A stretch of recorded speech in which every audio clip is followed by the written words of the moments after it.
Okay, hey guys. I should be live now. Just going to pick up back on the Peru. And we'll keep going from last week. What I was talking about last week was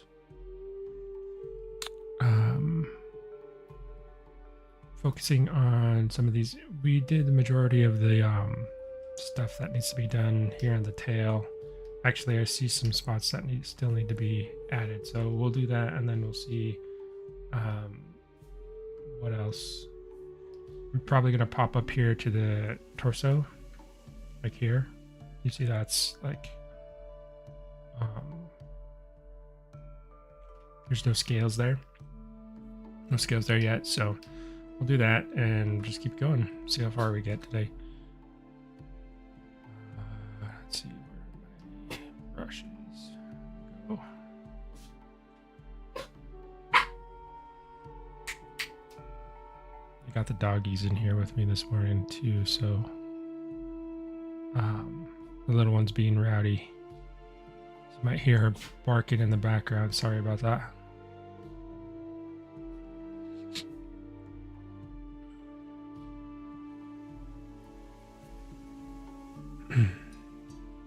But let's see. Hey, good morning, Hoot. Thank you. Hope you're doing well as well. You had a good week.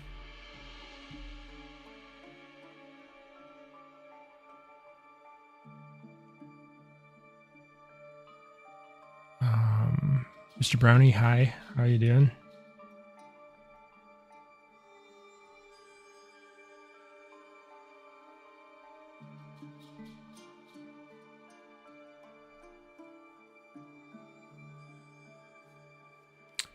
Yeah, puppers will be puppers. Kind of surprised she's so up and active in the morning. At least this morning.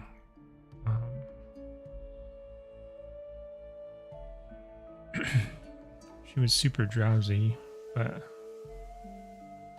I think she just got a little burst of energy right now. I think she'll settle down in a second.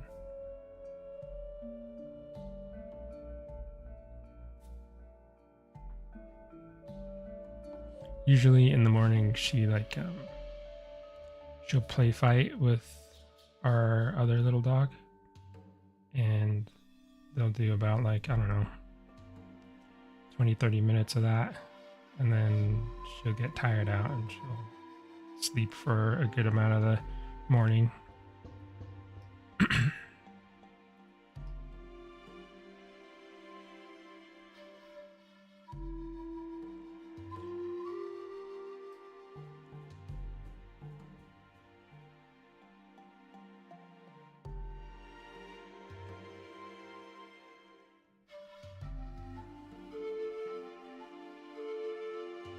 Nice man, hey, how's it going?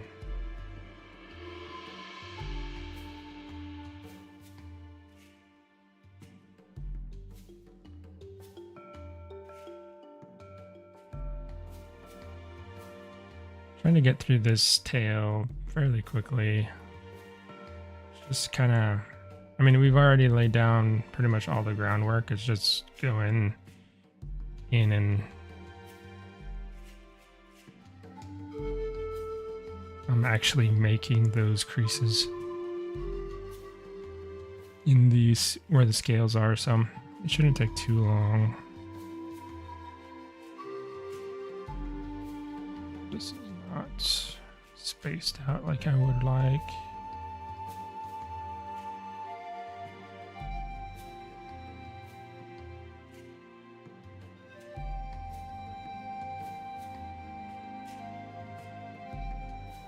Yeah, the morning zoomies.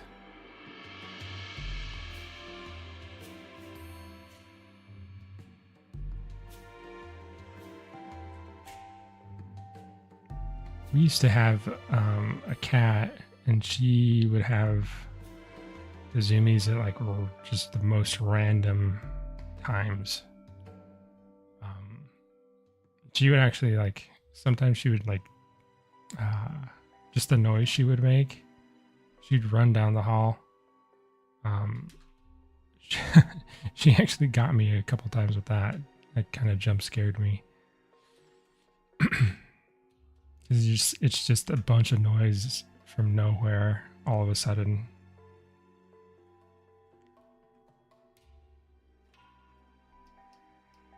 This little part is a bit awkward for some reason. I think it's because they're starting to, the scales here are starting to compress. I mean, I'm looking at some roughs here. There are some really weird shaped scales, like on the bottom of the tail. Some of them are pretty thin.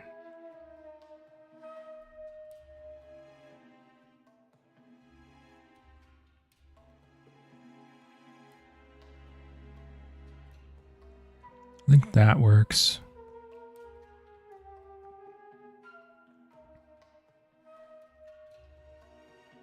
Keep that going. We'll just redefine some of this stuff here.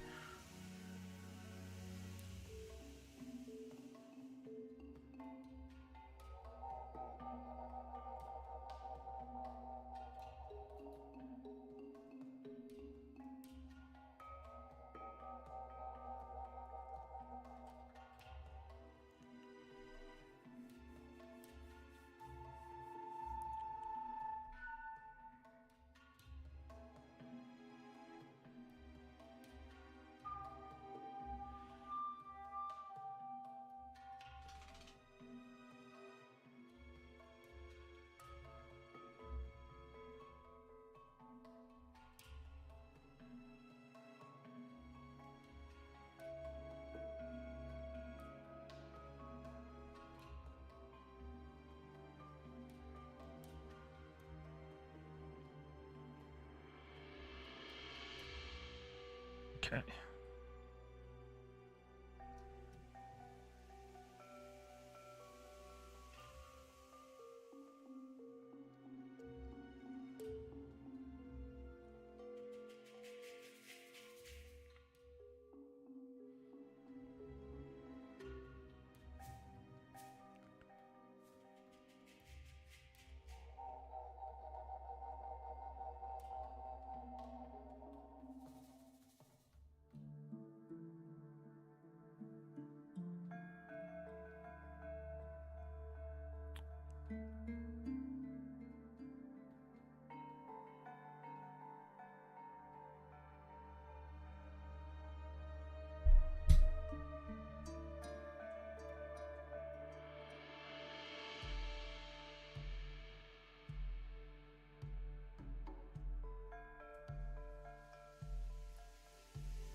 Looks like I just gotta define some of these guys here a bit more.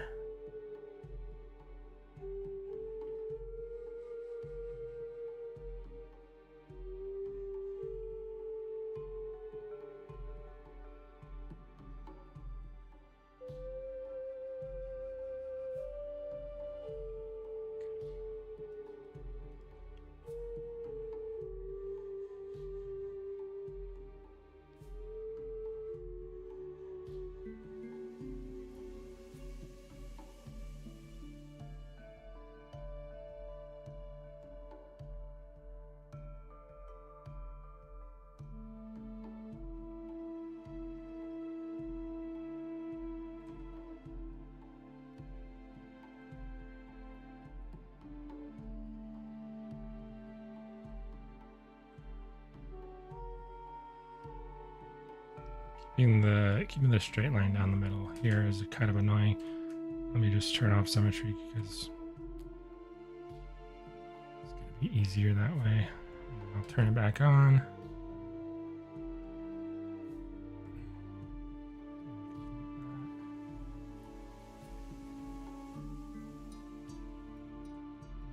Again.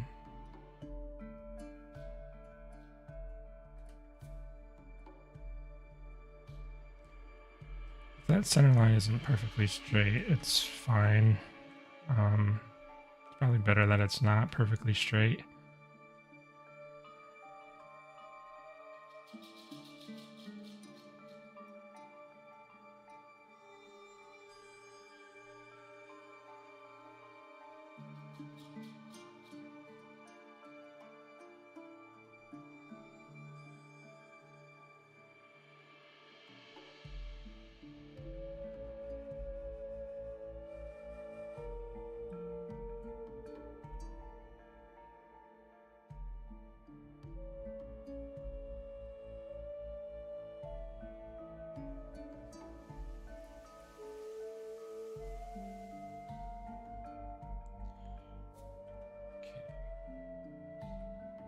This here,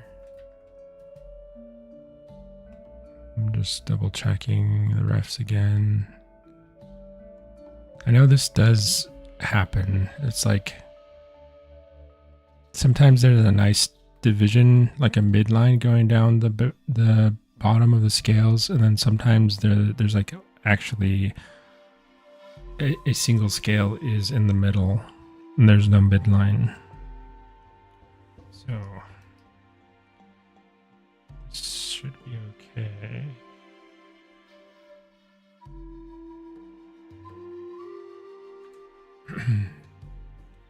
Wonder if I can get, let me see if this brush gives me a sharper line. It's a little bit stronger.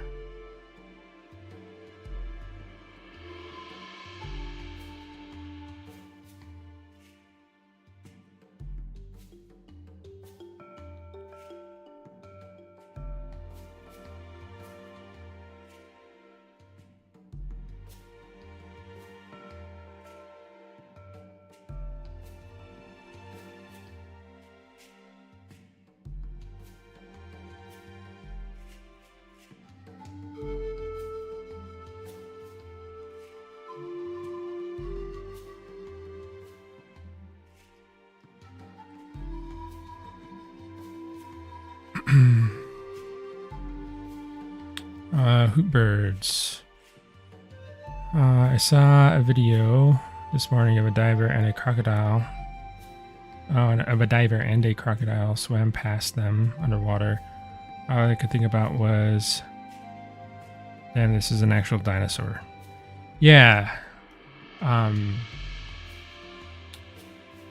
been watching some videos on crocs and alligators as well. There's this guy on YouTube called, oh, what the heck is his name now?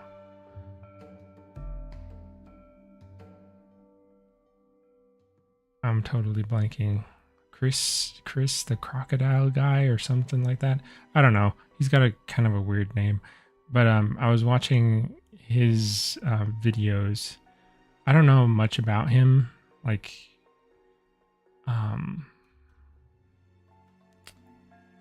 but the reason I was watching his videos is because he gets a lot of close-ups of his alligators. I think he has alligators. I don't know. I'm not sure if he runs some sort of like conservation thing. Like, I don't know a lot about the actual content creator. All I know is he had some really close-up shots of his alligators that were useful for reference. I kind of didn't pay attention to what he was saying. I was just watching the alligator move around. But yeah, they're seeing them, especially underwater, is really cool. They have just the way they move is very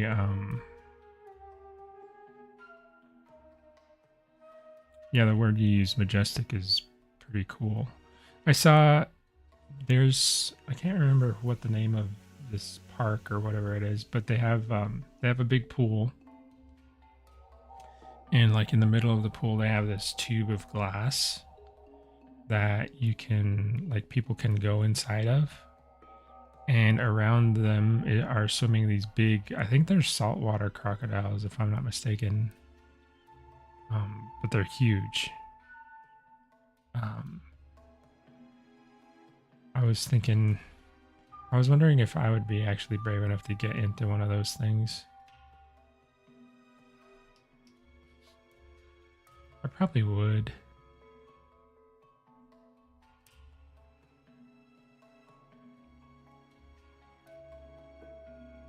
I think the biggest hurdle to that isn't that I wouldn't be really nervous about the crocodile. I think I'd be more nervous about just getting in the water and swimming around, um, or having to like tread water or something like that. Because there is water inside that glass tube that they're in, and they have like snorkels on. And I will say I'm not the best swimmer, so that would be what I would be worried about. Man, this stuff here is so terrible. This projection area is going to be awful.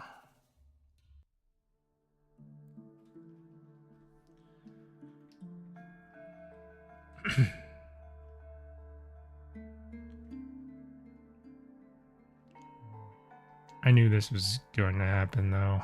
It usually does. All these little spiky bits at the end of the tail cause a problem. I wonder if there's a way to mitigate that a little bit better, though.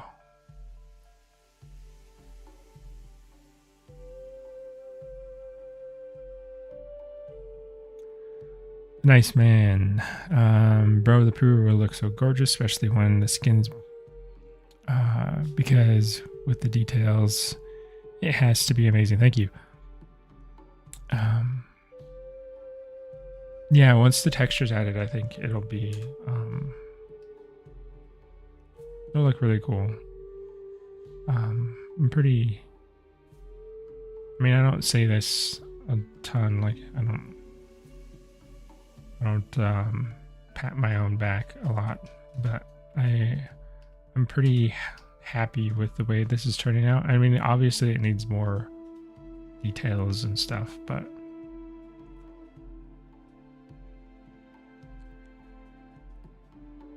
I think it's turning out well.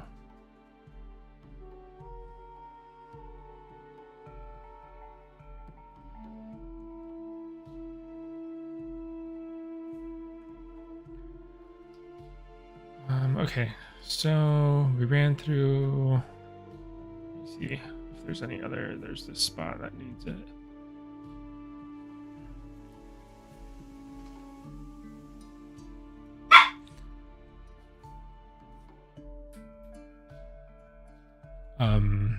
Oh, who you would try that? Yeah, it does sound safer than cage diving with sharks. That's something I was joking with my friends about, because one of my friends is very scared of sharks. And he asked me if I would go in a shark cage. And I don't know. I think I probably would.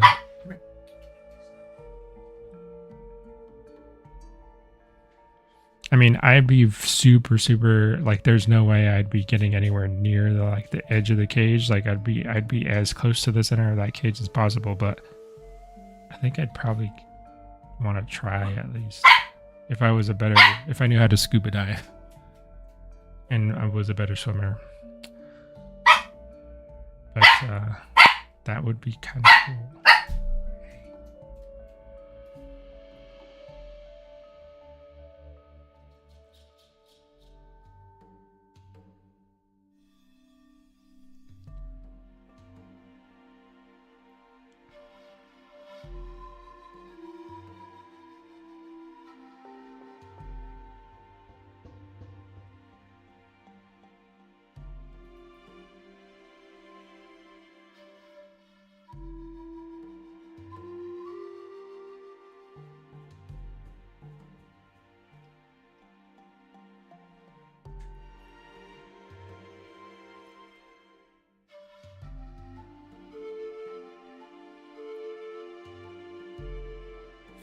Nice man. Am I a fan of 2D games?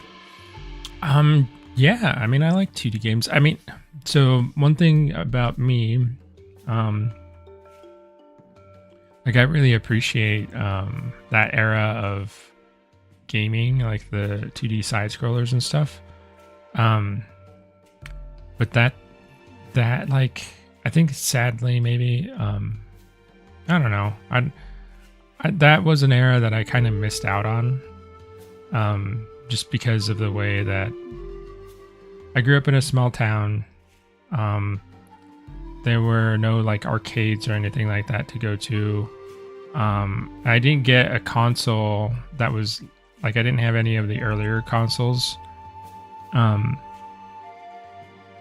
the first console I owned was a PS1. So by that time, um, there was pretty much majority of the emphasis was on 3D games, right? Like you had like Super Mario 64, and then like the first game that was the first game I played, but I didn't own that console. And then once I got a PS1, I got like Spyro was huge for me. Crash Bandicoot. So I do really like the 2D side scroller like aesthetic. But unfortunately I haven't really played a ton of those games. I should. There are a lot of indie games that out there that are really good, and they have that 2D, like even like a pixel art feel. I mean, there's like Ori and the Blind Forest, and there's like Inside, and is it called Inside? Pretty sure. Limbo. All those kind of indie games that are really well done. I would like to play. A friend of mine wants me to get into some Mega Man stuff. Which could be cool. I mean, Metroid was always really cool. Castlevania. Would be nice to take some time to actually play through those and see what I was missing, you know?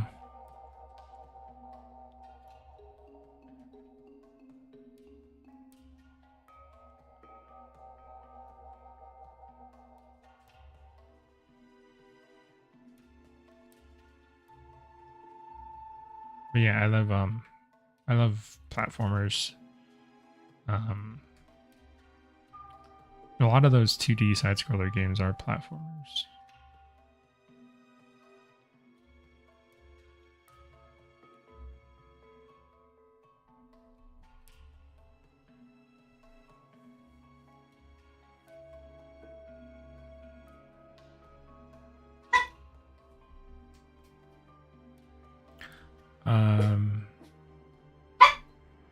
I'm with your friend. Sharks are terrifying, and why I don't swim in the ocean.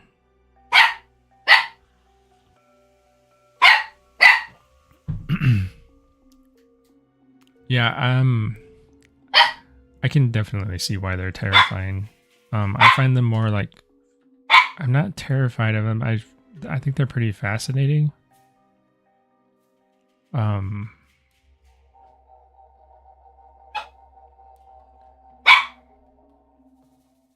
I don't know. I say that, but I haven't been up close to a shark, of course. So I don't know. My mind might change once I actually see them in real life, if I ever did.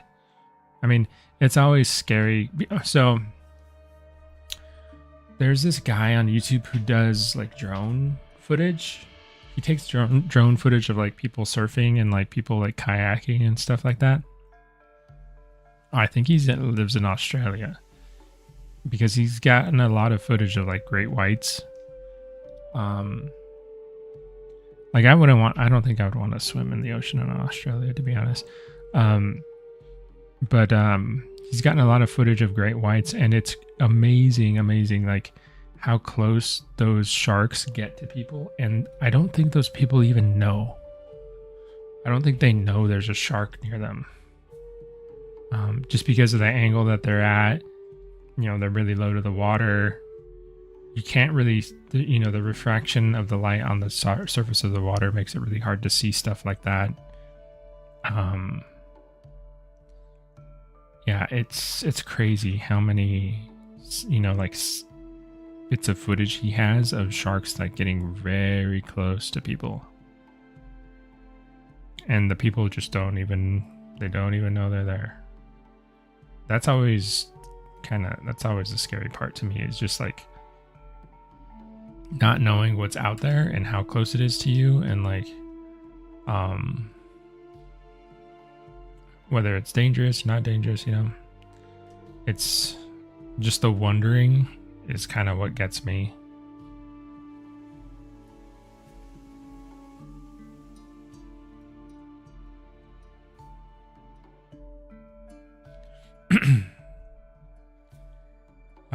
A nice man. Yeah, Ori and the Blind Forest and Will o' the Wisps.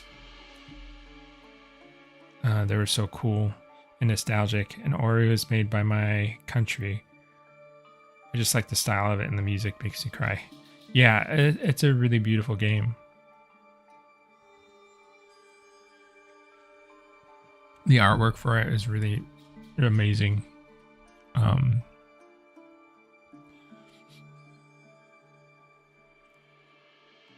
I would like to play. I don't know why I haven't played it. I think it's on Steam, right?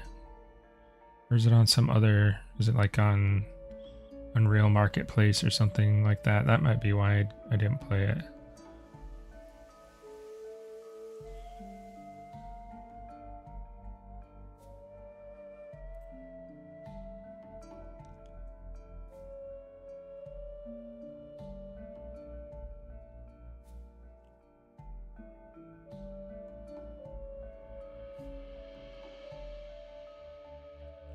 There was a new there's a new Prince of Persia, I think, that's also a side scroller that I think looked pretty cool. At least the combat in it looked really nice. That kind of piqued my interest as well. I do like Prince of Persia. At least like Sands of Time was really good. Prince of Persia 2, 3. I can't remember if they got past that. I don't think so. I don't know. I think they ended up focusing on Assassin's Creed after Prince of Persia 3.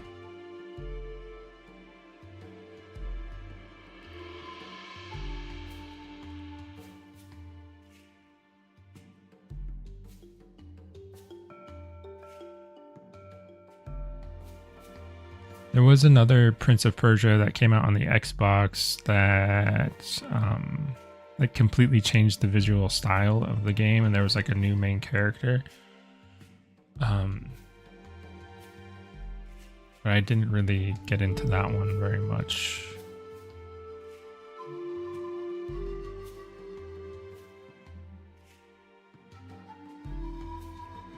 Let's see.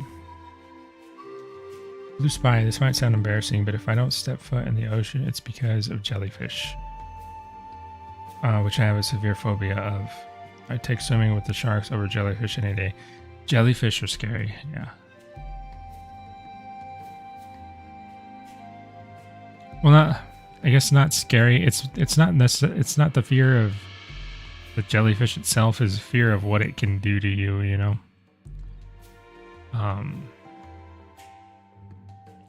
Just the levels of pain that their toxins can probably produce is something I wouldn't want to feel at all.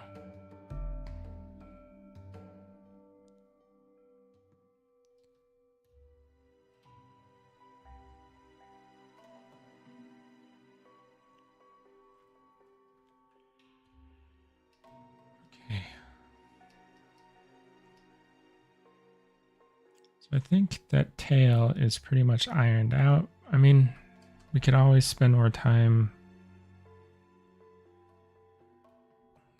Always spend more time doing like cleanup stuff. Where's my pinch? There it is. Just kind of pinch these creases to make them a little tighter.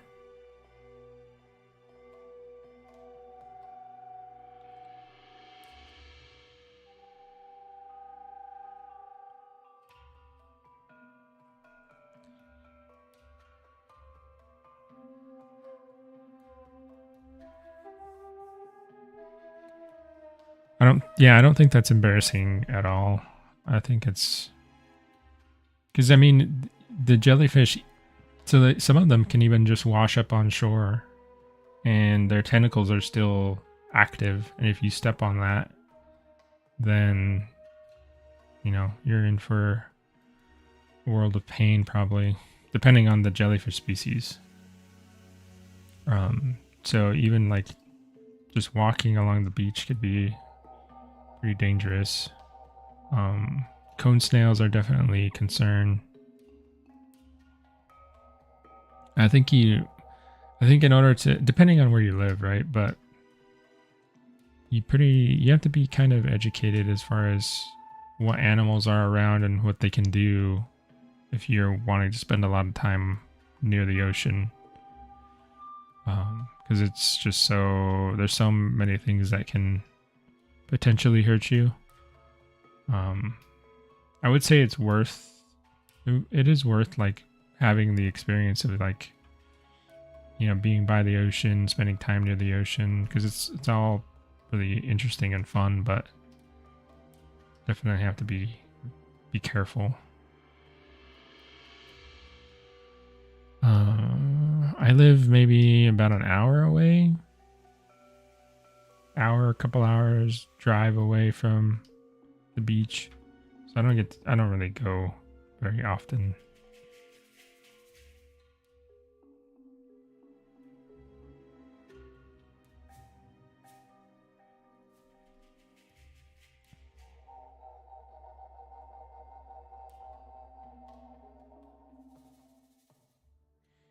Oh, who you were stung by a jellyfish? That sounds like I hurt really bad.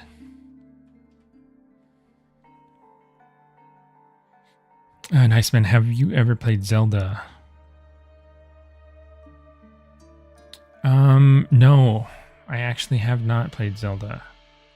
I would say I am a fan of it, but I've not played it. Like I can definitely see why the games are so like critically acclaimed and people like them so much. I did really want to play Breath of the Wild. I do have a Switch, so I can play. But yeah, I never got around to it. I mean, I definitely see how Breath of the Wild has kind of influenced like open world games. Especially like Elden Ring that came afterwards. Elden Ring is one of my favorite open world like fantasy games. But I would like to play Breath of the Wild. That to me, Breath of the Wild and like the more like Wind Waker, some of the more like top-down ones. I can't remember exactly what the names of those games are. They're mostly on like the 3D, or I guess they would be on the Switch now, but they were on the 3DS. The aesthetics of those and the way like the levels are laid out look really interesting to me, and I think I would like to play those. I don't think I would want to play so much like, what's the one, Skyward Sword, or what the heck is the one where he turns into a wolf? I don't know about those two.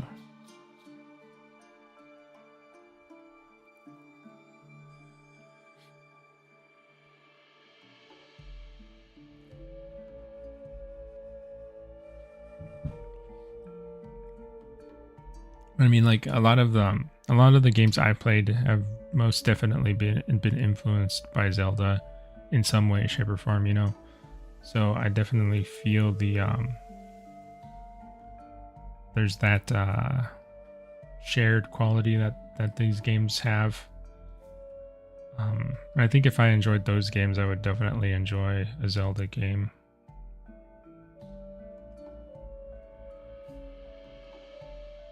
Like the games that I really like to play. I mean, like I said, like starting out, I was a big fan of platformers, so like Jack and Daxter, Sly Cooper, Ratchet and Clank, Spyro, um, and then later on it became a lot of I mean, Final Fantasy. I'm a huge Final Fantasy fan.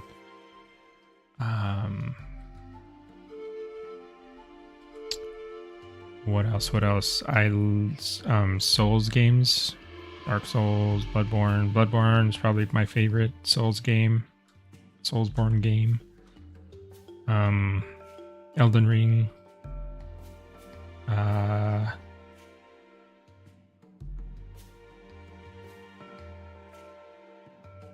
do like open world.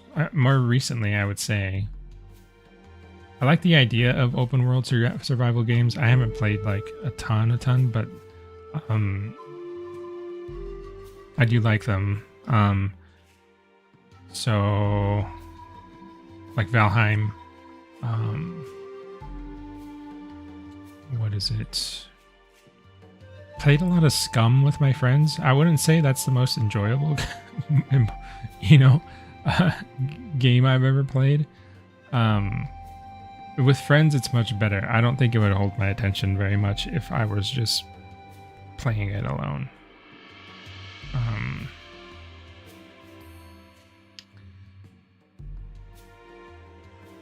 Of course, you know, I'm looking forward to Echoes because it's in that same. It's going to be a survival game, right? So, that's going to be fun. Yeah, I would say that's kind of my realm of video games. Monster Hunter, love Monster Hunter.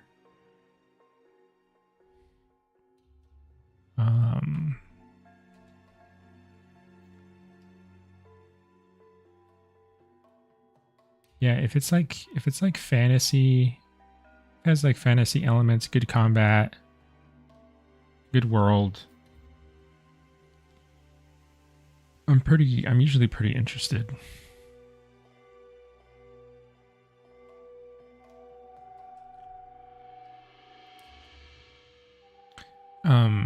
It's been kind of hard for me to get excited about games lately though. There's just so many of them are like so many of them have a ton of really good potential, but they just like I feel like they get screwed up a lot. Or like they're formulated in such a way that they're like kind of stale already, like even before I even start playing them, because I know what they are, I already know just by the way they're like structured what they're going to be like, you know. It's one of the reasons why I kind of like I played Horizon Zero Dawn, and I really enjoyed that game. I would say. I think it was, you know, it's a new game. I think the story was interesting. Characters were cool. Environments, creature designs, stuff like that were all really cool. But I mean, it did follow that same formula of like very like Assassin's Creed-ish open world game. It had its different spin on it, of course, but you could definitely feel it. And then the second game was kind of more of the same. And I couldn't really get into that one at all. So like now I'm starting to see like all the similarities, especially in these bigger titles.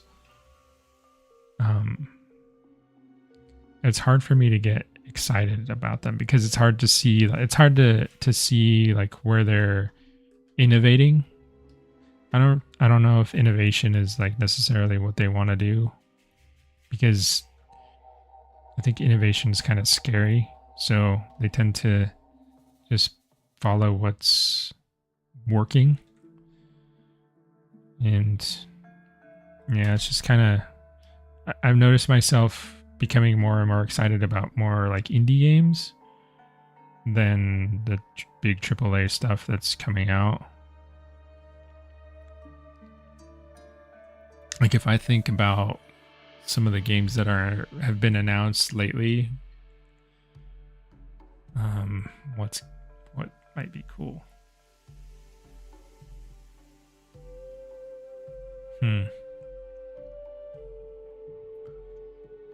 Maybe Crimson Desert looks kind of cool. It looks very ambitious, which has me kind of worried. I wonder if they're actually going to be able to like follow through on everything they've said or like sold the game as. So I'm kind of like, I guess I'm tentatively excited for that. Other than that, can't really think of anything. GTA 6 maybe, but that's only because my friends and I we played the multiplayer in GTA 5, like the heist stuff, which was really fun, and we got into a lot of, it was just really fun and dumb stuff that we did in GTA. And that's kind of really the only reason I'm excited for it. I don't really have any investment in that series anymore, really. What else? I can't really think of anything else, to be honest. I mean, Monster Hunter Wilds, but that's already been launched. It's been out for a couple of weeks now, so.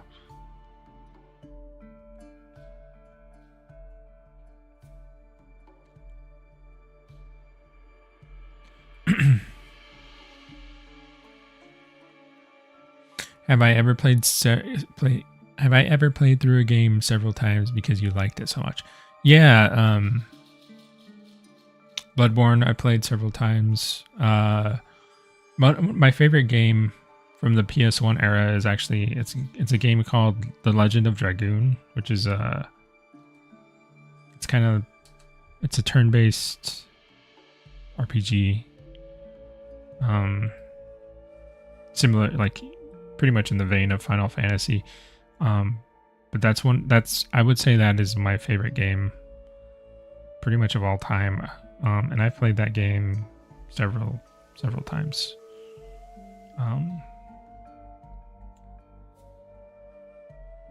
I would say that's probably my most replayed game. What other game did I replay? Some of the other Final Fantasies I've replayed, like 10, 12. Final Fantasy 12 is like my second favorite, or probably my favorite Final Fantasy game. So I've replayed that.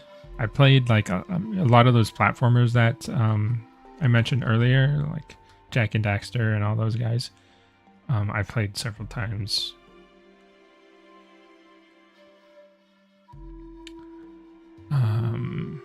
Yeah, I replay the games I like. I haven't done it in like recently, but I have in the past.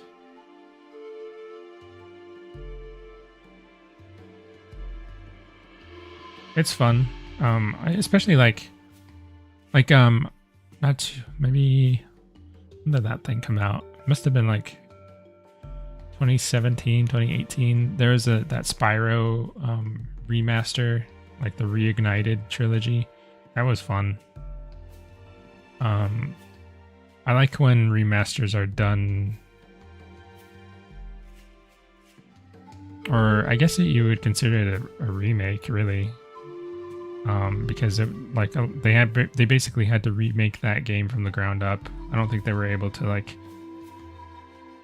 reuse much of the original game just because so much time had passed. Or at least that's what I remember from what I saw of like the making of stuff. But I like when games are remade well, you know. Like they're people are pretty respectful of the original, and they don't like try to put themselves too much into the remake. So I think that's kind of a danger that some of the remakes recently have had issues with.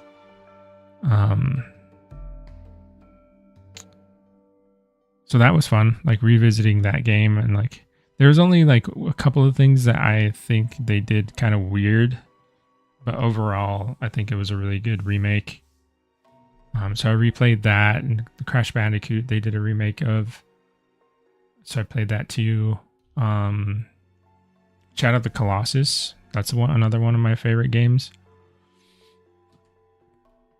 I think I still prefer the original PS2 version though. Over the remake that Blue Point did.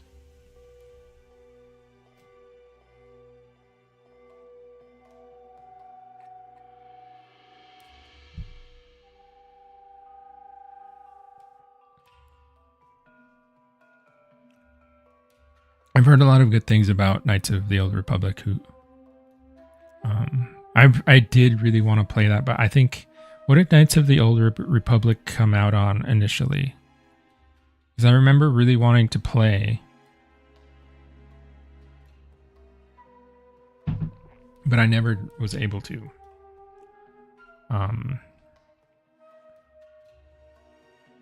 Yeah, that one would be fun. If there's a way to play it now, that would be cool to try.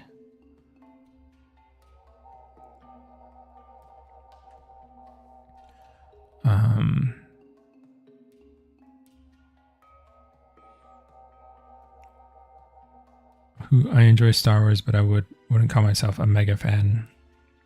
I like the first 6 movies and the animated series, but the newer movies and shows is mad to me.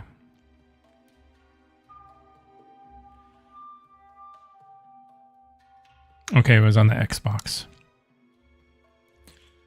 I mean, it sounds like you're a pretty similar age to me. I do remember renting video games from... I didn't have a Blockbuster in my town, but we had our little video store place to rent stuff from.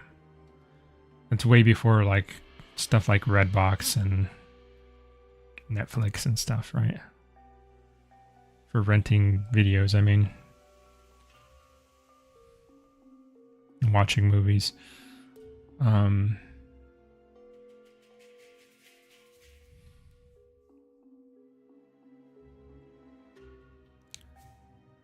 Yeah, I wonder why I didn't play. If it was on, because I did have an Xbox.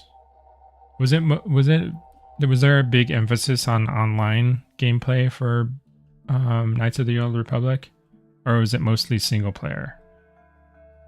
Because I think, let me check. Knights of the Old Republic was a BioWare game, wasn't it?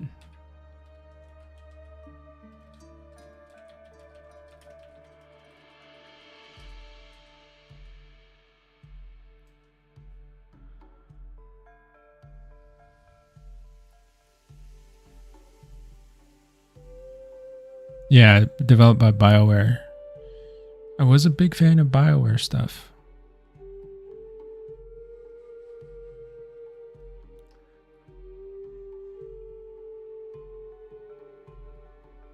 I see a little note about a remake here. Is there a remake happening for Knights of the Old Republic?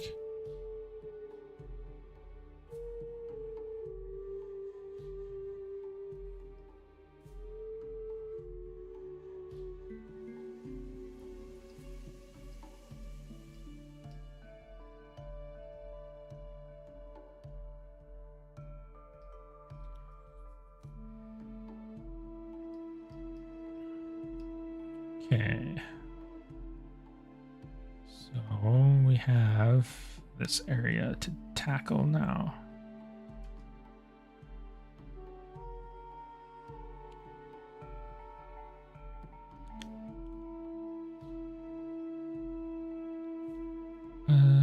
Resources.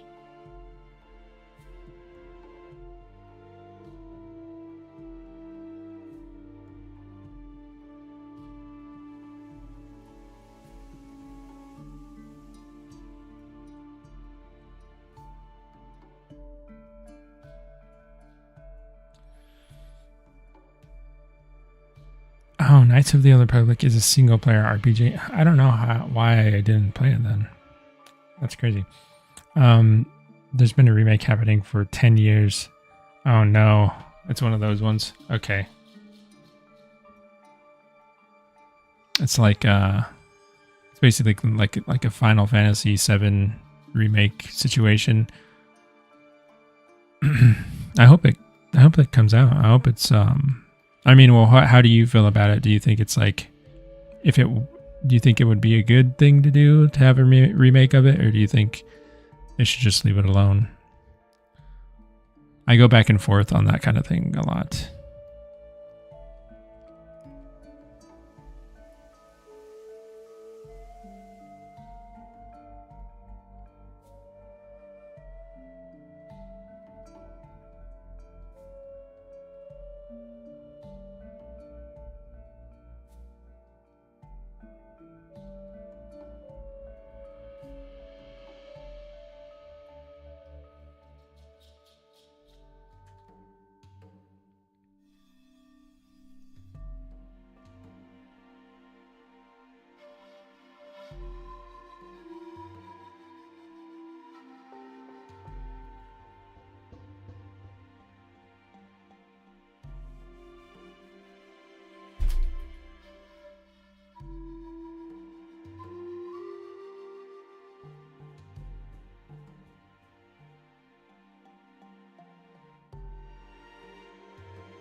Depends on how faithful they stick to the original. Too many changes will kill the nostalgia. Yeah.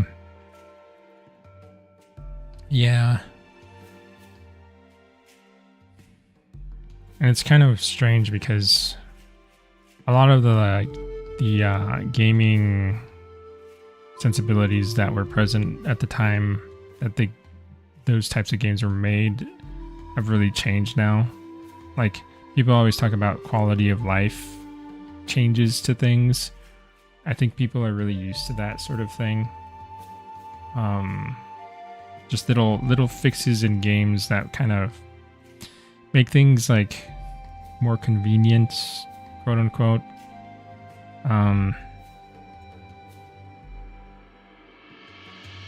Depends on how they're done, but I think there would be that, like, remaking a game from that era, there'd be a lot of probably push or urge to like incorporate stuff like that, and it can be a slippery slope. Like, for example, in the remake to, and it wasn't even a lot, but in the remake for Shadow of the Colossus, they like did some stuff to make the camera, and like they made the camera more modern, and like the controls for like rolling and stuff, crouching, rolling a little bit more, I would say like modern. But I don't know, there was something about the original Shadow of the Colossus and the way Wander controlled and how his dodge roll was like kind of clunky that made the game feel, I don't know, there's just something about it, you know. It's just those things that you can't really quite put a finger on. all of those little quirks of a game kind of make the game what it is. You start changing that stuff, you start I think messing around with the identity of the game a little too much, and it starts to feel like a completely different thing. Fortunately, in Shadow of the Colossus remake, they had the option of like switching it back to the old way of controlling, which I think is a nice consideration. But sometimes they don't give that consideration to remakes like that, I think, or maybe they some developers wouldn't care.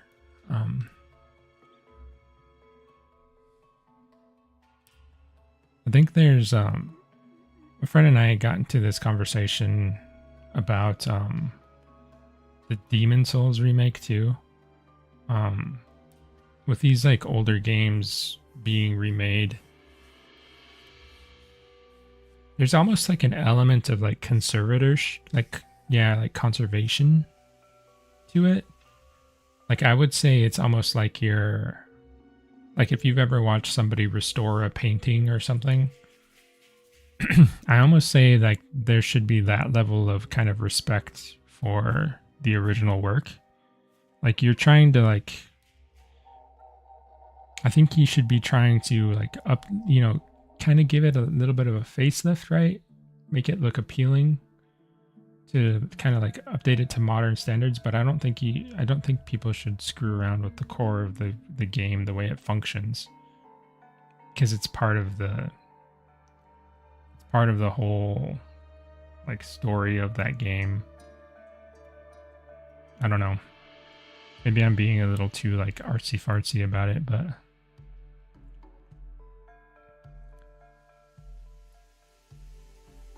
I think video games in and of themselves, they're starting to become like almost like a piece of art history. Like there's enough like history in video games that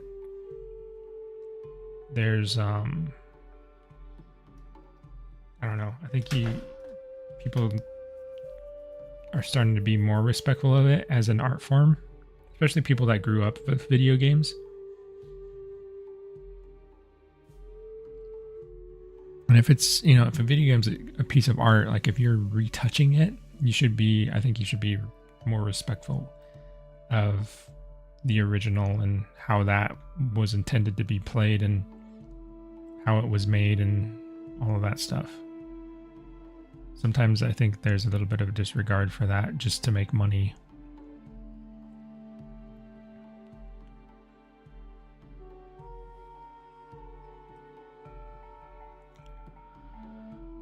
It's definitely a fine line. Remaking games, I really enjoyed playing Warcraft 3 RTS game, but they changed too much with the remake, so I don't play it. Oh, okay. It's really nice when they make the changes optional. Did an Age of Mythology remake and allowed me to keep the old character portraits instead of new ones, and I like that. Yeah. That is good.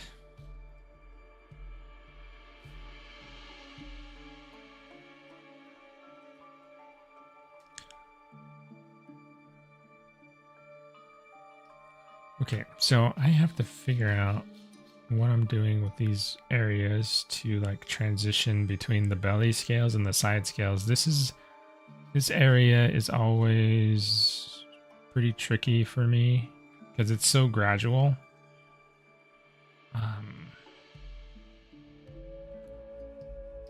Well, it can be gradual depending on what type of crocodilian you're looking at. But I would like this to be fairly gradual, because I think if you just had these big belly scales and then all of a sudden you transition to these tiny side scales, it'll look weird. So I don't want that to happen. So I'm trying to break things up in a way that feels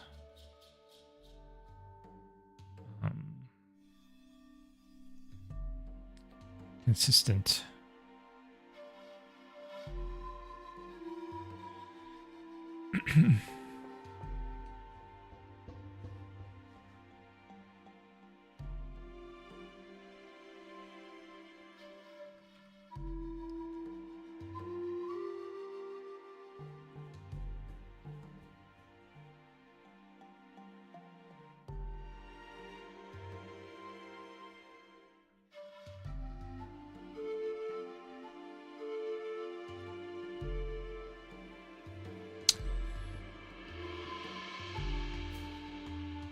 Mr. Brownie, what crocodile is it? Purussaurus. Hoot's got you. It's not a dino. It's a Dinosuchus. Its head structure is much different.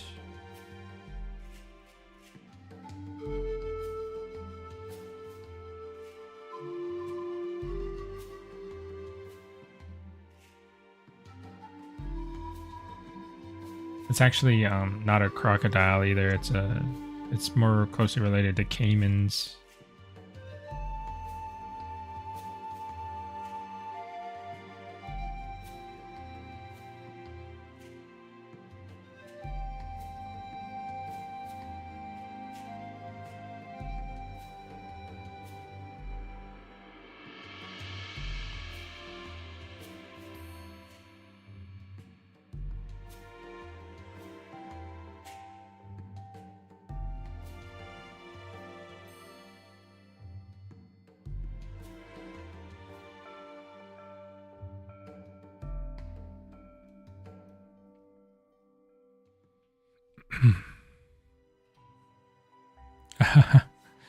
Yeah, Hoot.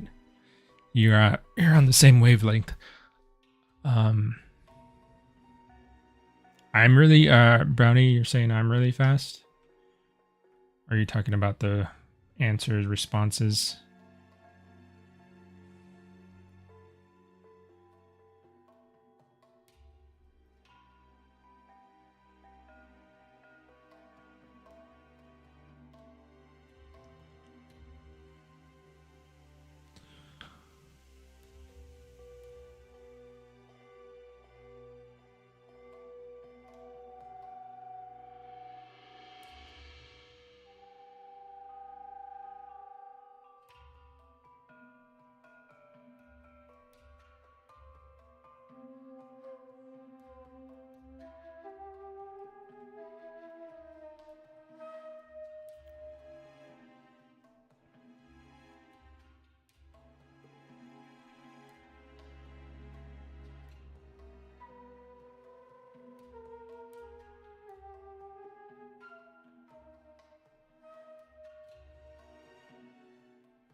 So, as you can see, I'm just trying to fill in all these areas. I'm going kind of quick because I just want to it's almost like flood fill, I want to fill this with form, and then I can go back and kind of refine and adjust the forms that I'm making. I'm just trying to get the overall impression of what I want, and then I can judge whether it's working or not and make little refinements here and there. But I want something there. I want something to see, something to work with. I don't want the canvas to be blank is essentially what I'm trying to get rid of the blank space. So that's why I'm kind of like charging through these scales here.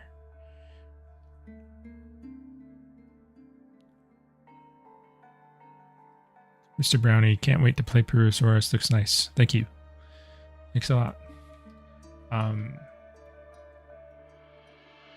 Yeah, this will be, like I said, should be pretty interesting to play. So I'm looking forward to seeing him in the game. Could possibly be a while, but he'll get in there.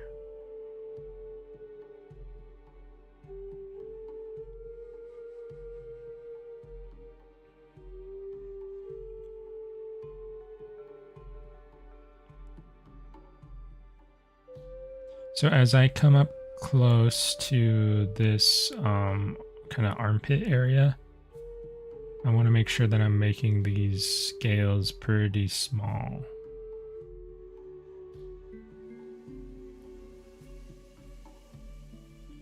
Because this area gets a lot of movement. And I want to make sure that I'm allowing for that type of movement that the Puru would need. I actually think I need more resolution. I'm at 15 million. I don't know if I should subdivide again though. 15 million. Trying to math in my head in the morning. I mean, I could subdivide. It's gonna take the mesh up to like 60 million polys. I think what we would actually need is a proper retopology mesh. I could probably optimize that much more, and then I'd be able to get more resolution out of the mesh. This is just a Z remeshed model right now. So you can take a look at that area that I just popped in there. Which looks much nicer, I think. Especially if you put the arms back on. Arms and legs. So I need to do this area now. This little piece. I should probably, I'll do this and highlight it for myself. That way I know where I need to focus.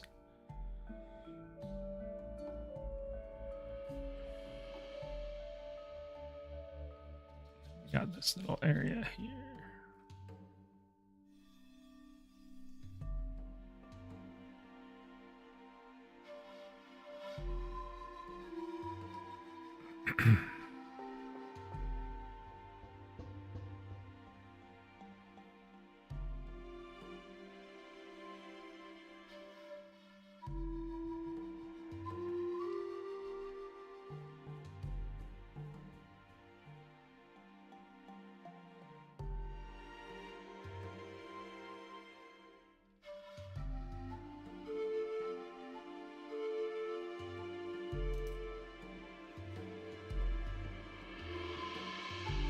Okay, so we're making pretty good time today.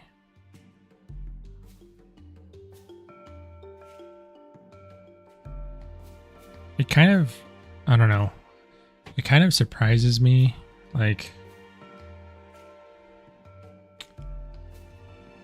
how much one thing I'm kind of discovering as I go through this process with you guys, and like, I'm working on stuff and in this kind of concentrated like 2 hours space, I'm kind of discovering like how much I can actually get done in a relatively like short amount of time, right? It's not like 2 hours is not super quick, but it's also not a ton of time.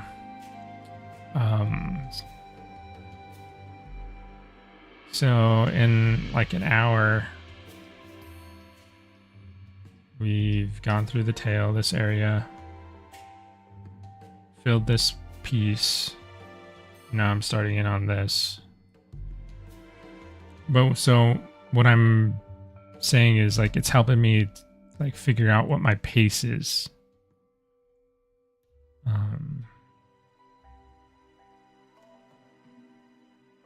It's always useful information to have because it helps you like accurately gauge how much time. One of the biggest challenges as an artist is just like time management and like being accurate about how long something's going to take you to do. Because your clients want to know that stuff. You need to know that stuff because you need to know like how you're dividing up your time. Is it realistic? Like if your client is asking you for something, you need to know how much time you have and if you're actually able to accomplish that in the time that you have. Because if your client asks you for something and you say, yeah, I can do this in this amount of time, and you're not able to actually do that, then that's a problem. It does happen, but it's your responsibility as an artist to minimize it as much as possible. And knowing your pace helps you do that a lot better. It also helps you understand, like, if you know how much time something's going to take you, you can actually, it helps with like estimating cost.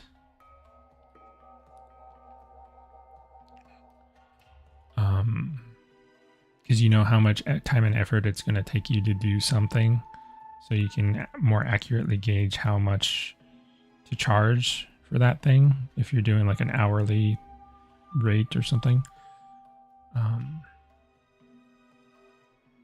So it's just overall useful information to have.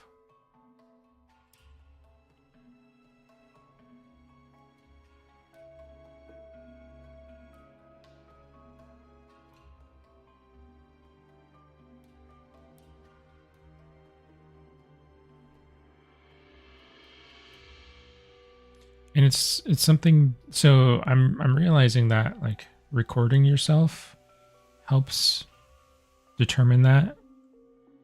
It can help you figure out like how long something's actually taking, as long as you're being honest about the process. Because like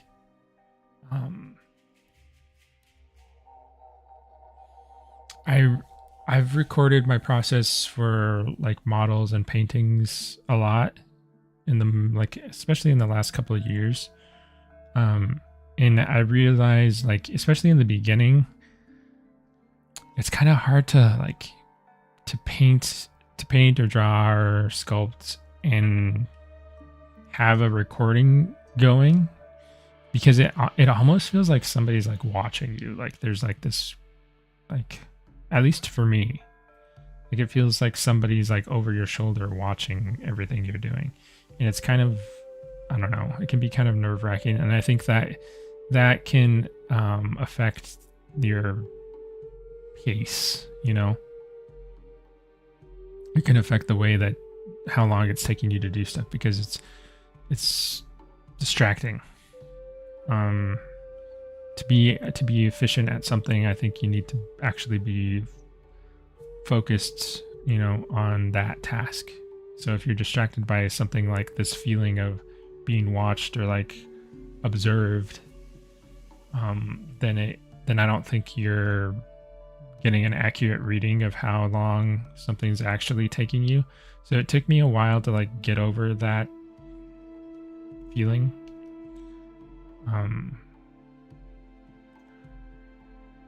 Because you essentially have to like not care that somebody's watching you in order to be like in it, you know, which is kind of counterintuitive. Because if somebody's watching you do something, you know, of course you should care, like, because, you know, you want to put your best foot forward and you want to you want them to feel like you know what you're doing, and all of that stuff. But the more and more I do this sort of thing, the more and more it's like kind of have to put yourself in that space of like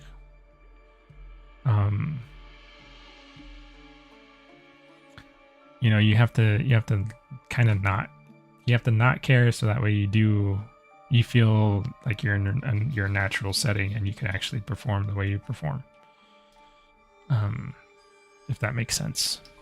It's kind of a weird dynamic. At least that's the way it works for me. I don't know how other people deal with stuff like that.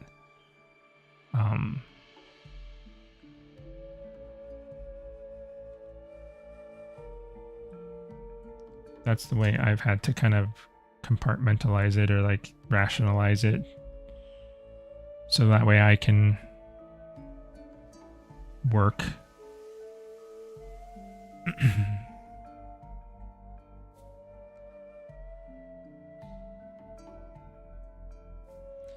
Arthur Copernell, only spot on YouTube where you can watch the sculpting of a crocodile armpit. Yeah.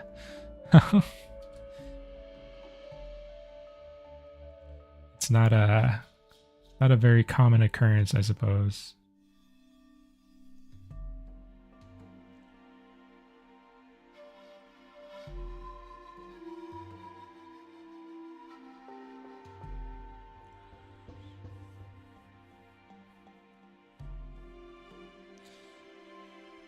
Yeah, I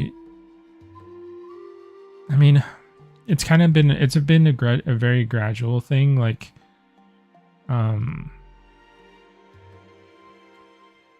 it started in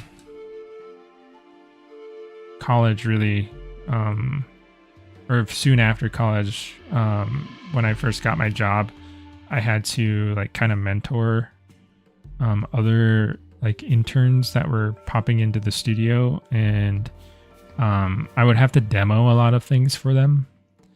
And I noticed that like just them watching me do stuff like made me feel really like odd. And honestly, I just had to kind of work through it and like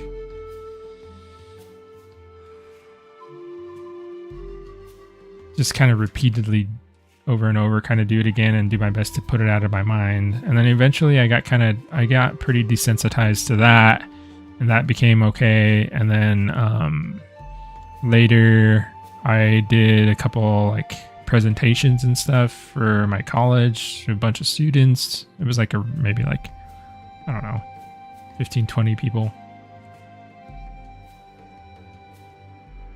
I did a couple of those, and I had to do some demo stuff for that.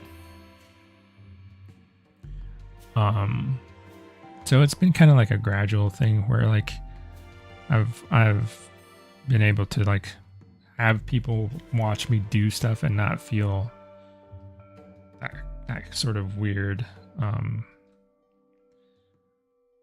guess, tension about it. Like right now I feel fine. Like you're seeing me do stuff you're seeing me start and restart stuff. Kind of stop and consider, and like I'm trying my best to talk my way through like what I'm doing and stuff like that. So there's a lot of stuff going on, but it feels okay to me, at least.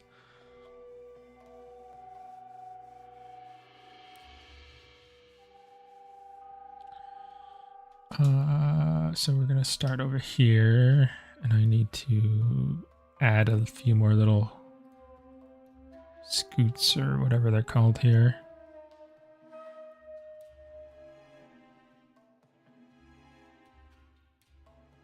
This brush that I'm using is pretty nice for this. I realized it's actually, so it came from a brush pack that's like supposed to be used to like make rocks and stuff, but the way it builds up form is actually really nice, and it works really well for scales, I've noticed, so I've been using it more often. I should actually add it to my default startup brushes, but I haven't done that yet.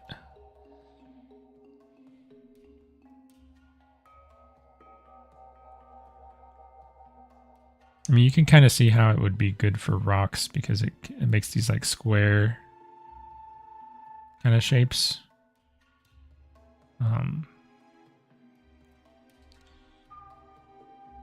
But it's also really good for scales.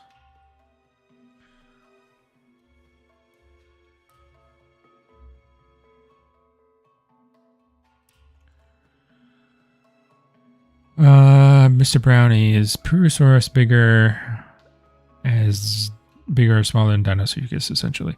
I think he hoots right. I think they're probably around the same size.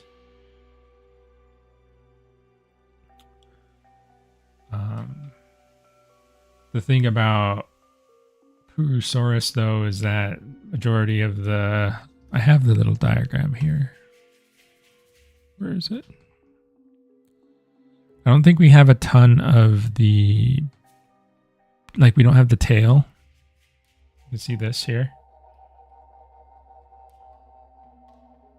I think this is Purussaurus. Yeah, it should be. So the exact length of it isn't super well known, but like you can see a size comparison here. This is estimated, you know, so it's not like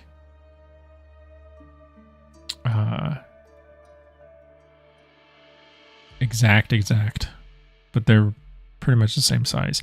I think there is actually like a size relationship that like proportionally between the skulls of crocodilians and their length. I think that's actually something that it has been worked out.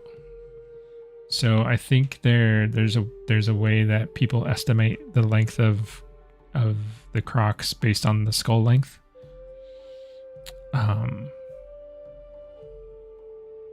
But I'd have to look that information up.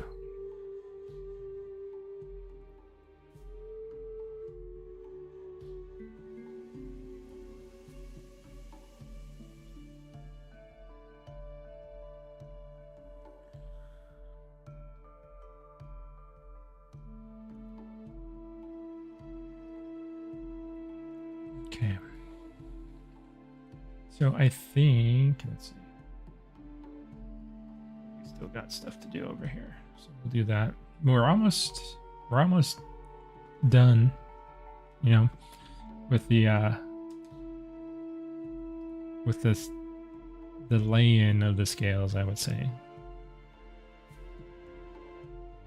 We have almost completely covered the body with scales.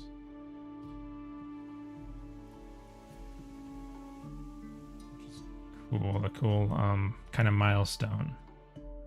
Still need to refine some of these areas with scales, but the important thing is that the scales are there. Can't refine stuff that isn't there.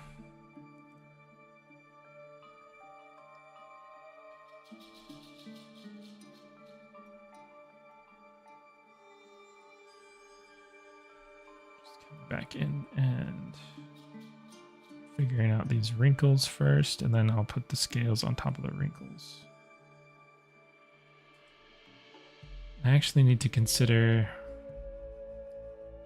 I might have to double check with the animators about this, because I want to make sure that this leg is posed in the right way, so that way they're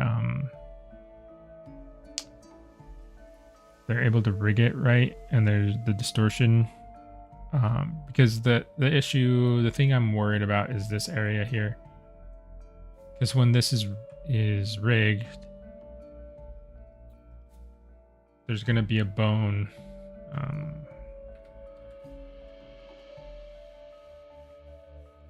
Pen. There's going to be a bone that runs down here like this. These are going to be the bones and the rig, and this bone is going to have influence over this thigh area. And depending on how this bone is weighted, if there's too much like intersection right here, this bone can pull on this area here and it'll like distort it when it's moving back and forth.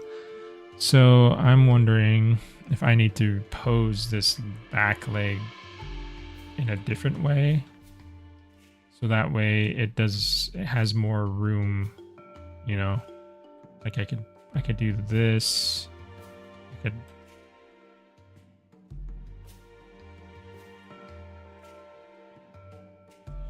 I can get this to like be in the right spot.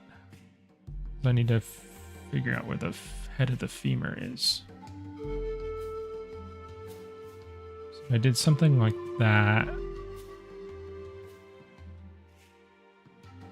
That would give us a little bit more room here to play with.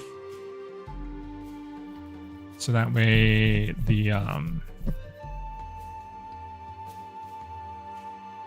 rigging, like the bones, hopefully won't distort the mesh as badly. But I will confirm before I make that adjustment. I think that's actually something that we'll probably end up having to do. This pivot point there.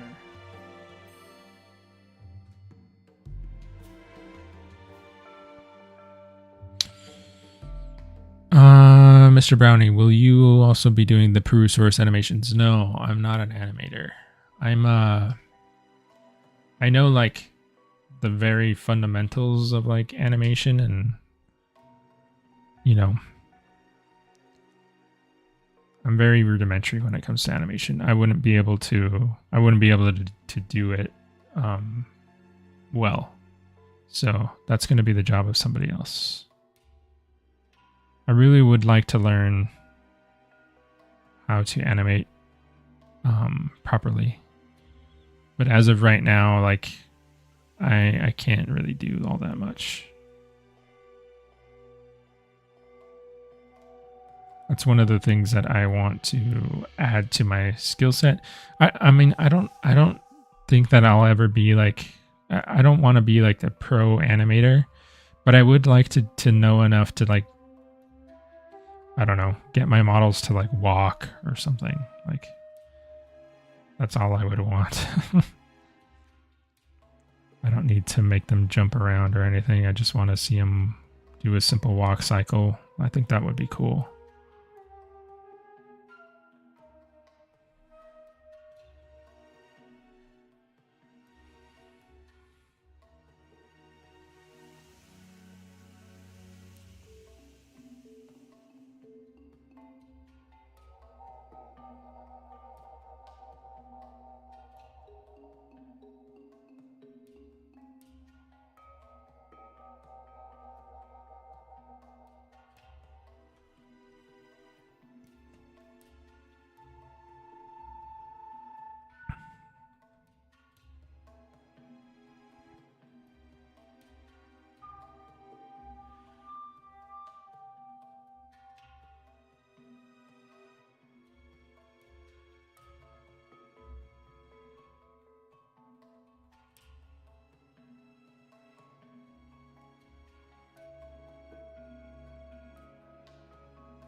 I'm just looking at some reference of this area here and how the scales transition. It's not really scaly, it's more like wrinkly. So I might actually tone down the prominence of the scales here and just kind of emphasize the wrinkle texture just a bit more.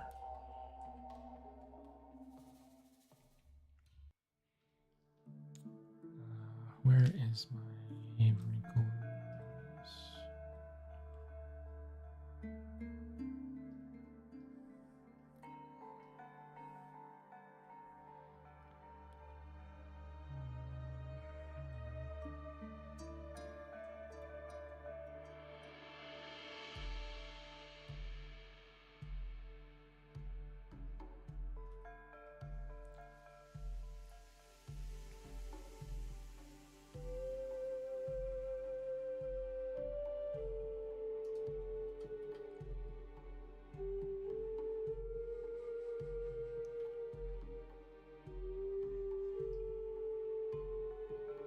Same thing with the back area here. This is kind of more wrinkly than anything.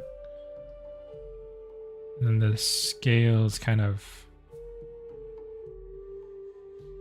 like form out of the wrinkles, if that makes sense.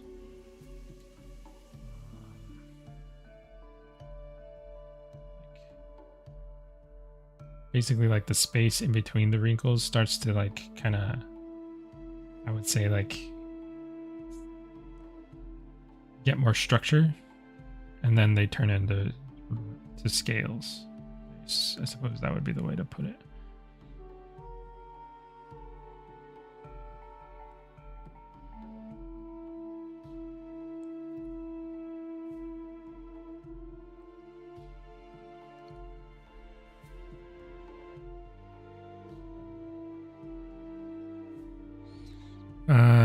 Hoot, are you doing all four armpits separate, or is what you're doing on this side mirrored? They it's mirrored. So this is usually for like majority of organic models.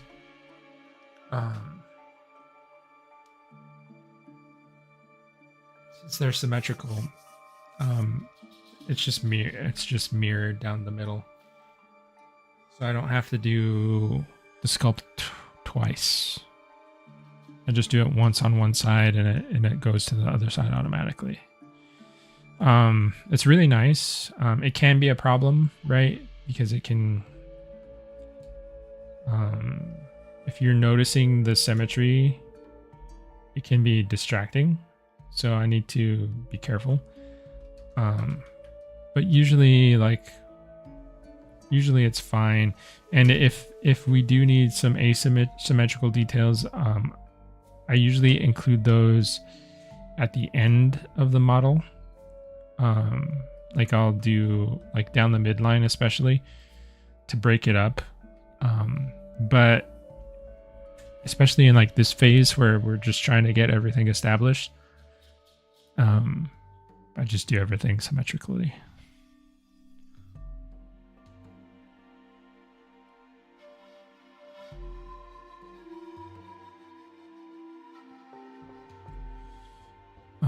That's one of the cool advantages of doing digital sculpting, you know. So I don't have to do it twice.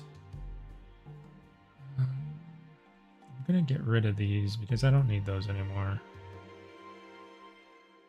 These are just old meshes of the arms that we don't use. This is the proper one. So.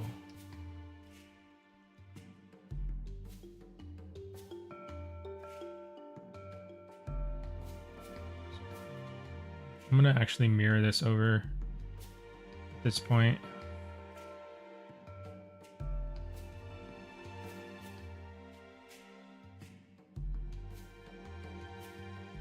Go.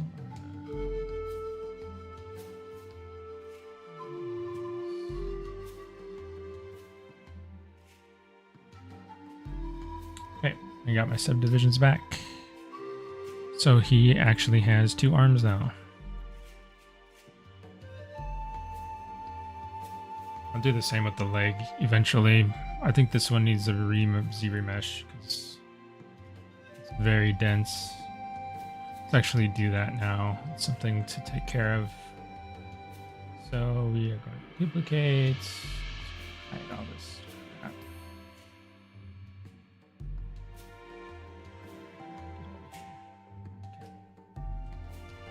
And then we gotta polygroup stuff. So I'm gonna divide this guy up into sections. I'm not looking forward to reprojecting those spikes right there, but that's, you know, that is something we ought to do.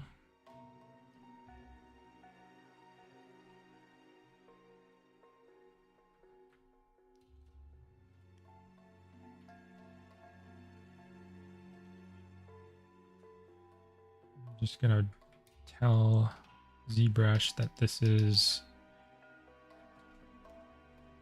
like a section that needs to be followed. It didn't polygroup very well. I mean, it did, but I like to see contrasting areas better. What else do we need to group? I wonder if I can get away with just this, or if I should do... Let me try this. Sometimes, so Z-Remesher is weird. Sometimes, like, the more information you give it, the worse it does, which is very counterintuitive. But we'll see how it goes. I'll try to give it a decent amount of info. This may end up terrible, but we'll figure it out.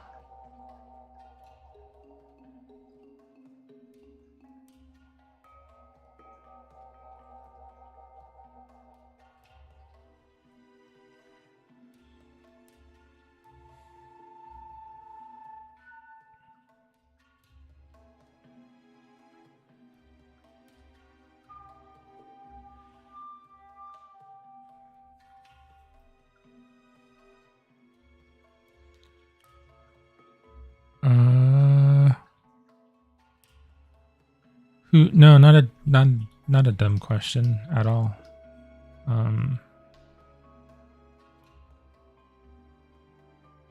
It's just I don't think anyone has really asked any dumb questions. ZBrush and like 3D sculpting is kind of a weird thing. Like, there's a lot to it that's kind of not really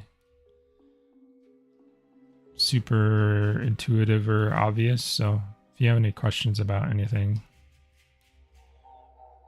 let me know. Like I really try. So I think, like I come from the perspective of like a teacher, you know, because that's something I actually really would like to do eventually, is teach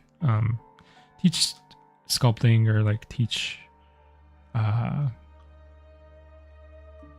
you know, something in regards to design and art, you know, obviously I think, but that's one thing I would really not want to do as an instructor, at least, you know, is make somebody feel dumb or like feel bad for asking a question. I mean, as long as the question isn't like super trolly or like rude, I don't see the problem in like just answering. I think, I mean, I've seen people in streams, not like any artists that I know, but like gamers, you know, like someone in their chat will ask them like a simple question, which is fair. Like they're like simple, obvious questions, like not obvious, but like natural questions that I think anybody would ask. And the way that these people like respond to them is just so condescending and rude, for like no reason.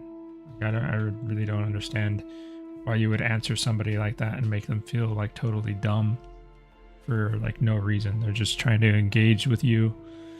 They're trying to like relate to you. Like, I think it's super, you know, I don't want to be that way. So ask any questions you'd like. There's no dumb question.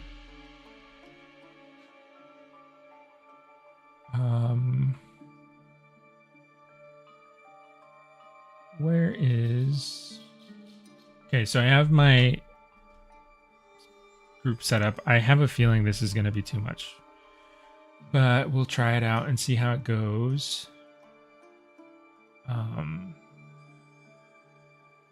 We want to increase the polygroups. Increase polygroups. Keep groups. Keep creases. Run ZBrush. And I probably should have saved before doing that because sometimes ZBrush likes to crash. So I might regret this. But we'll see how it does.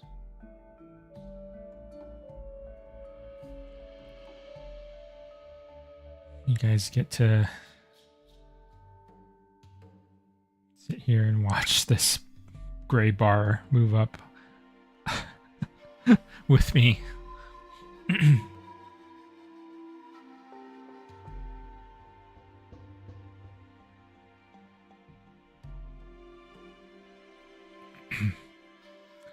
Okay, so that's not actually too bad.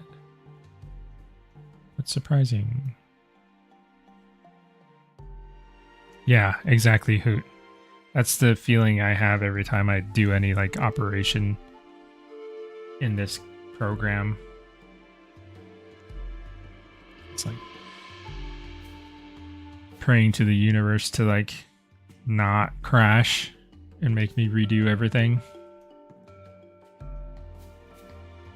Okay, I think that's fine. I think this will be okay for a little poly for now.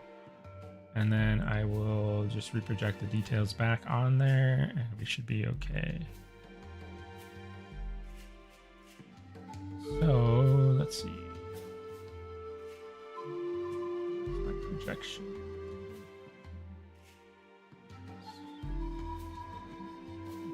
Project. No. You can see, so, okay, so I'm predicting right now, these little areas in here are going to be pretty awful to work with. But we'll get through it. We'll get through it. Try and save a morph target. That way, in case stuff does get screwed up in there, I can always just morph it out. Skip this.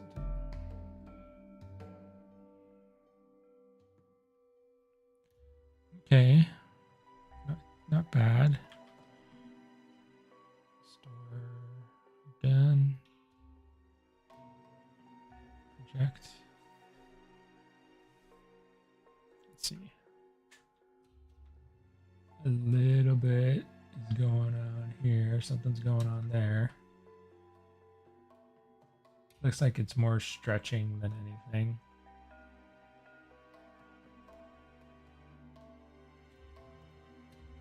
Okay.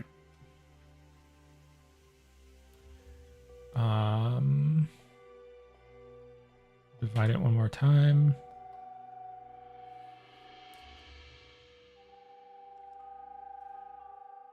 Similar to the tail issue, yeah. So, basically, like, so imagine you have a mesh, right? This is let's say this blue is the original. And then you have another mesh, a new mesh that's optimized.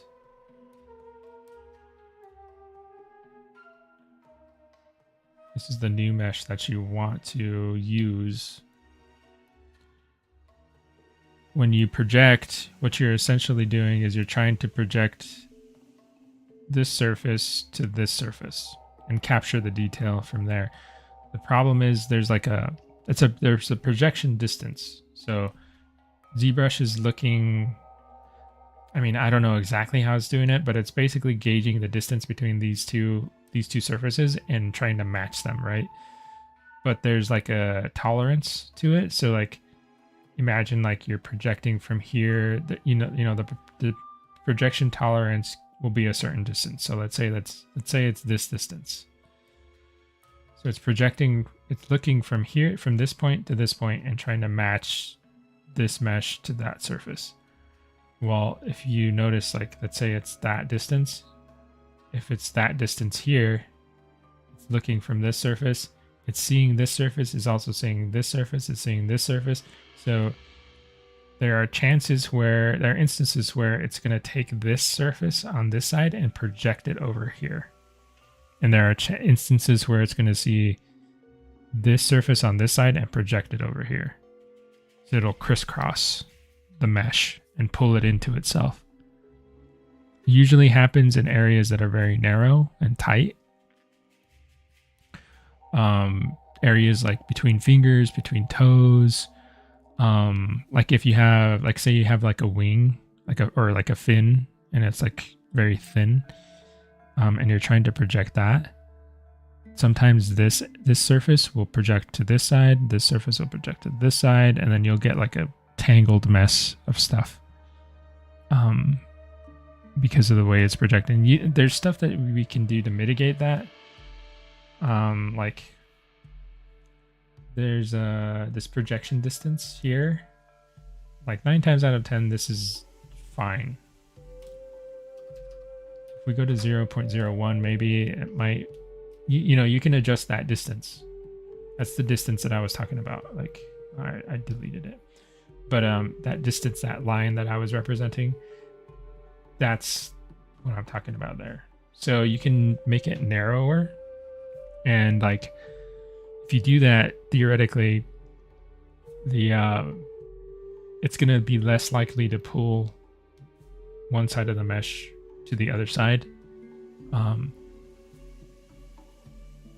But that doesn't always work.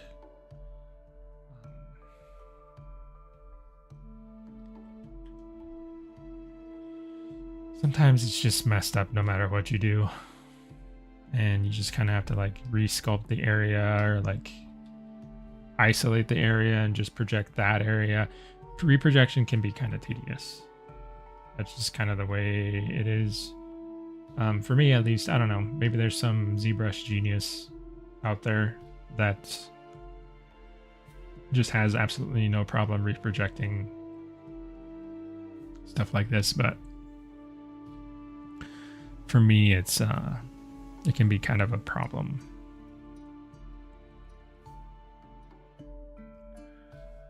So let's take a look in here. See, because it's like, it's predictable, right? Like, I said that we'd have issues there, and we did. Because I've done this, I've done this long enough to know where ZBrush kind of has like struggles to have something. Tight spaces like this are just a problem. And there's not even that many, there are not many on here, so that's fortunate. Like, that's something we don't necessarily have to worry about too much, because there's only certain instances where it actually pops up. Like, can you imagine, like, imagine working on like a Monster Hunter monster. Like, imagine like,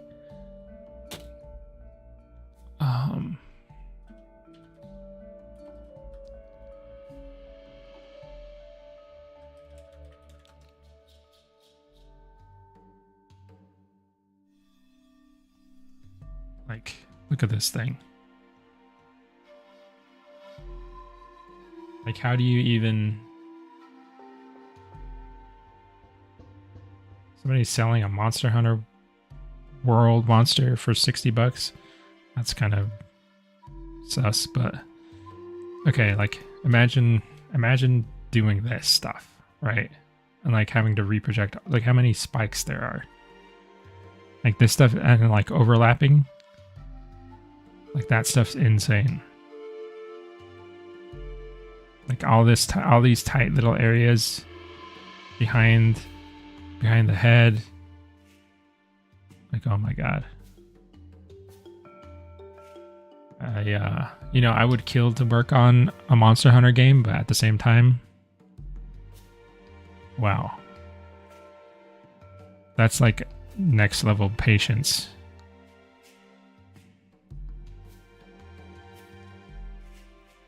Even more than, I think even more than what I currently have now. That's crazy stuff. And that's not even like,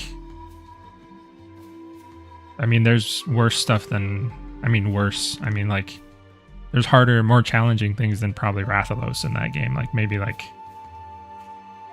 I don't know, like Nergigante, Zeregios. If you guys are familiar with Monster Hunter monsters, like, there's crazy stuff in that game that I don't even know how they would. I would love to learn what their process is for handling all that kind of stuff, but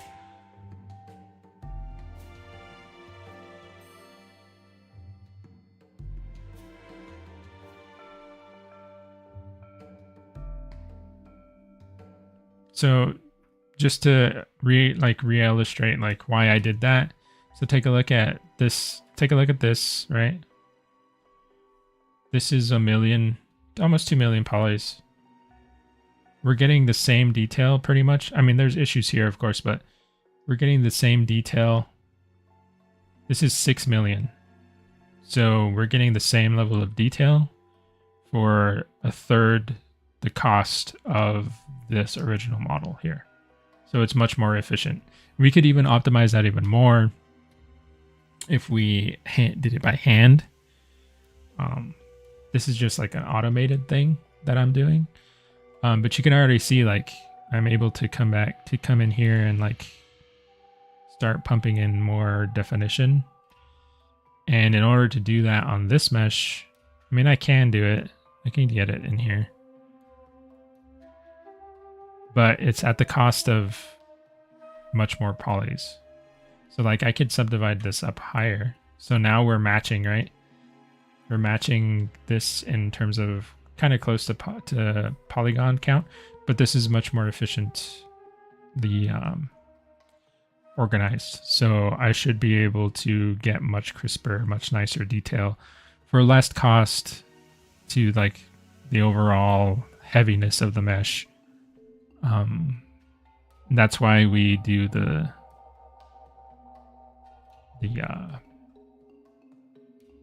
Z-remesh or like retopology in general. It's because it's much cheaper, much more efficient.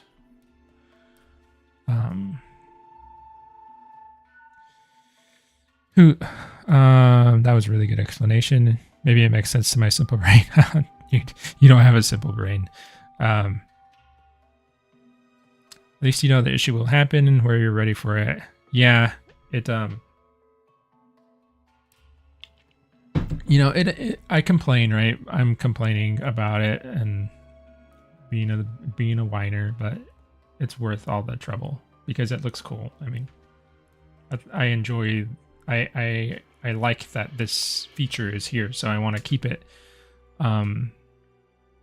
So it's worth the effort. It's just, you know, each program has its quirks. And it's stuff that you learn over the course of working with it, and you kind of just have to account for it. I mean, we always wish that it was better, you know. Everything can be better, but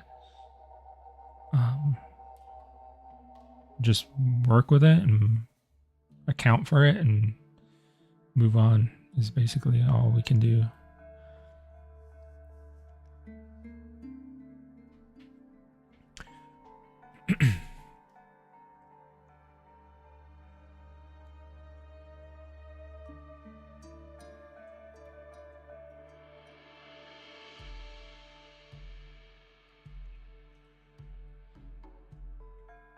But you can see how much more like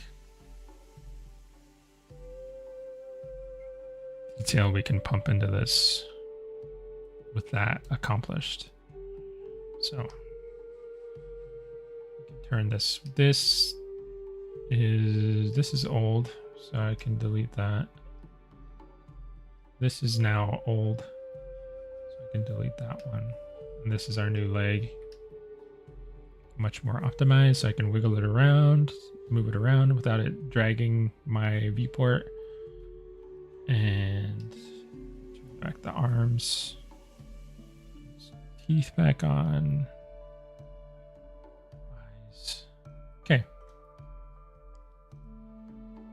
time are we at today? Okay, we got about 4 minutes left. Okay, so yeah, I think let me check. So I don't know if you guys were here few weeks ago, maybe.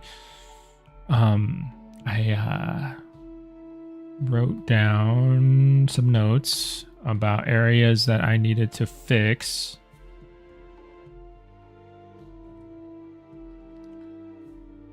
So I think we've addressed majority of these.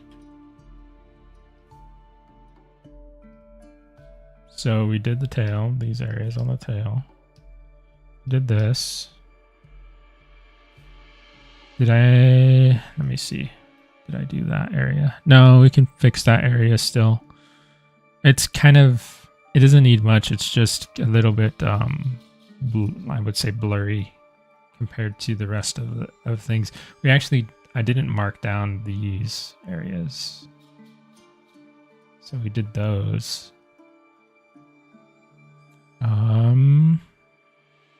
You have some stuff to do on the teeth. It's mostly just like subtle detail on the teeth, like the little striations for the keratin, or not the keratin, the enamel, I suppose, on the teeth surface. So we can take care of that soon. Yeah. This is mostly, it's covered, it's covered in scales, which is a very important, I guess you would call it like a landmark in this whole process. We got this guy fully scaled. Could use some refinements here and there, but he's got all of his scales on him. So let me know what you think. We'll keep on moving. So what's planned?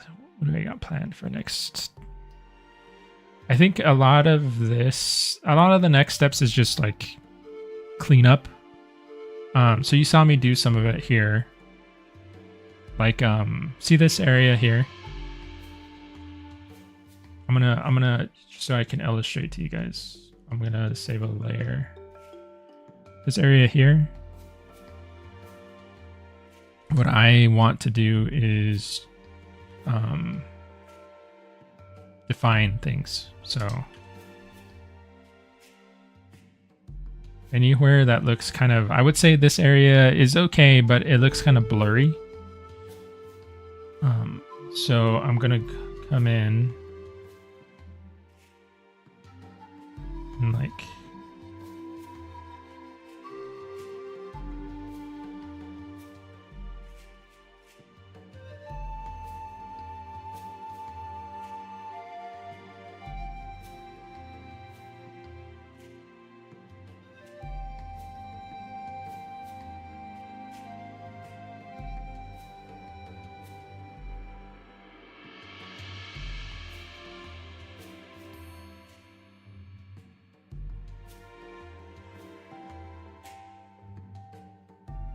little irregularities and stuff to add.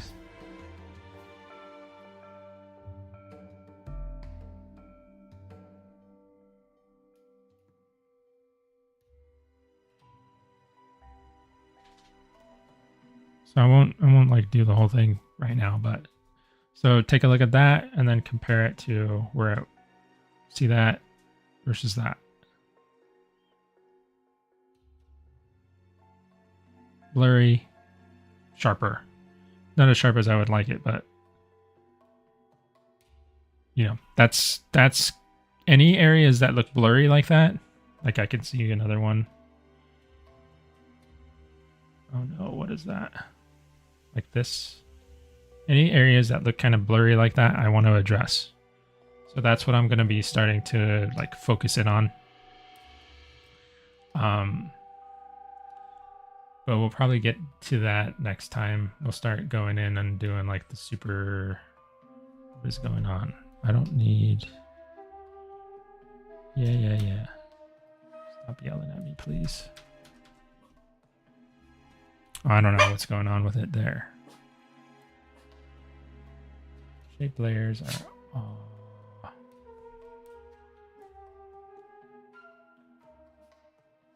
Well, I'll deal with that after I sign off, but let's see what's...